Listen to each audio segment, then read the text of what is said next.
একাকিত্ব এটি সবসময় কষ্টের হয় না। কিছু কিছু একাকিত্ব নেয়ামত।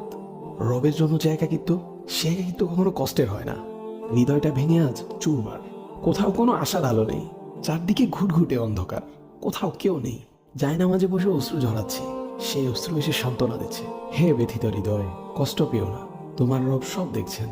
মনের ভিতর জমিয়ে রাখা এক সমুদ্র পরিমাণ কষ্ট, যা কেউ কোনোদিন বুঝেনি, বুঝার চেষ্টাও করেনি। সে কষ্টের কথা তোমার রব তো জানেন। তিনি তোমার সহায় হয়েছেন বলেই তো তোমায় এই একাকিত্ব দিয়েছেন, যাতে তোমার কষ্টের কথা তোমার রবের কাছে বলে হালকা হতে পারো, তোমার দুশ্চিন্তার কথা রবকে বলে নিশ্চিন্ত হতে পারো। হে ব্যথিত হৃদয়, তুমি কি জানো না তোমার রব যে অসম্ভবকে সেকেন্ডের মধ্যেই সম্ভব করতে পারেন? তাহলে একাকিত্বকে তুমি কেন ভয় পাও? যে একাকিত্ব তোমায় বারবার রবের দিকে নিয়ে যায়, রবকে স্মরণ করিয়ে দেয়।